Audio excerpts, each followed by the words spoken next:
Greetings and welcome to this edition of Positronic. I'm Barry P. Cook.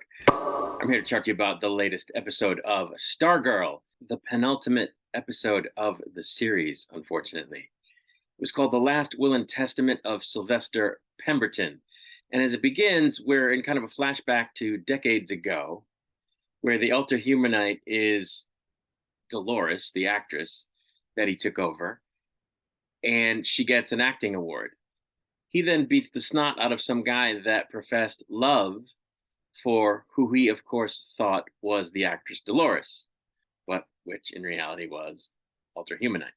He then has a conversation with Dragon King in which he says he needs a new body because the JSA is getting too close to finding him, and apparently has decided to go with the body of an albino gorilla, which obviously is why he's in the body of an albino gorilla now.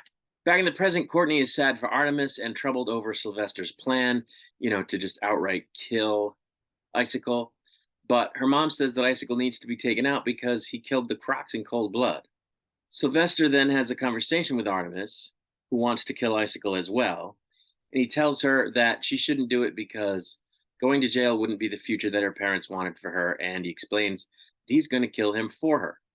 After seemingly struggling to do so for a moment, Rick takes the hourglass off and then seems to experience some very traumatic withdrawal before putting it back on. Meanwhile, Beth's been trying to find the Ultra Humanite remotely, but has no luck. Sylvester talks with Beth and Yolanda about how many of the deceased JSA members didn't have family to pass their legacies on to, and asks them to please make sure that they're able to pass the legacies that they're now carrying on to someone else in the future. Cindy and the boys move into the old ISA headquarters, and after Jakeem asks her exactly what's happening to her, she explains that something her father did to her activated after she came back from the Shadowlands, and that she couldn't find the cure in his labs, at which point Jakeem wishes to be taken with Mike and Cindy to whatever lab has what they're looking for, which in his mind is the cure for whatever's going on with Cindy. Icicle tells Cameron that he thinks Cameron's teacher that he killed might have been killed by the Ultra Humanite, whom it would now seem Icicle plans to capture and bring in to prove that he's a good guy, which of course would be bullshit because they're working together. Sylvester argues with Pat and says horrible, horrible things to him, but it seems like he's doing it just to keep Pat away from trying to help him fight Icicle because he doesn't want him to get killed. He even blames Pat for getting him killed. Courtney overheard all of that, and she basically tells Sylvester that while he had been a hero to her, she's realized that Pat is actually her hero for everything he's done for her in her life. He then basically does the same thing to Courtney, but again, it seems like he's doing it because he realizes that he's going on a suicide mission and he doesn't want anybody else to get hurt. Pat and Zeke then discover that Sylvester took the staff to the Stripe robot so that Pat couldn't use it. Rick shows up at Courtney's looking for help, and Pat grabs a flamethrower and heads to the McCants' house where he imagines Sylvester is going to try to kill Icicle. He does indeed find Sylvester, who explains that he feels like it's his destiny to kill Icicle because it's his fault that the JSA died. And he even tells Pat that he didn't mean all the things he said, which Pat already knew.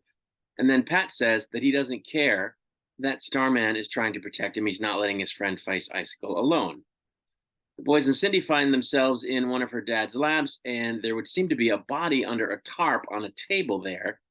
And it's apparently her dad, whose cranial cavity is empty because his brain is now in the body of the Ultra Humanite, who shows up forthwith, meaning that his own brain is somewhere else. And in the very next moment, it becomes quite clear that his brain is in Sylvester's body, which explains all the rage issues he's had all season and why he hasn't seemed right to me all season, and why I've been saying all season that I've been expecting some kind of Pet Cemetery twist with regards to him, and this is it.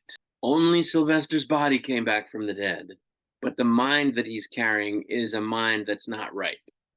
And I knew this all season. I knew there's something wrong with his mind. I just didn't know that it wasn't his mind. So I'm happy about that I saw this twist coming, although not the particular form it took. But I knew something wasn't right about him. And I think it was pretty clever on behalf of the writers to do this switcheroo with the brains because I don't think anybody saw that coming. And it was a really cool and freaky and scary twist that I got to give them a lot of credit for. But he then knocks Pat out and meets with Icicle. And at that point, things don't look good for Pat. Cindy sets off a chemical reaction to distract the Ultra Humanite long enough for she and the boys to run. The gang figures out that Sylvester would have known that removing the limiter would make it so Rick couldn't take off the hourglass and that it would mess with him. Meanwhile, Sylvester ties Pat's hands and feet and throws him in a grave before beginning to cover him with dirt.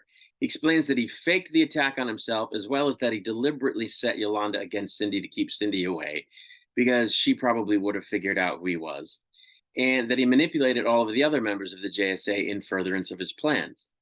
He ends up fully burying Pat as the episode ends. So I thought this episode was really good because, the twist was insane and it just crystallized in, one moment why it is that he's been behaving the way he's been behaving this whole time. The person who we thought was Starman, but who really isn't.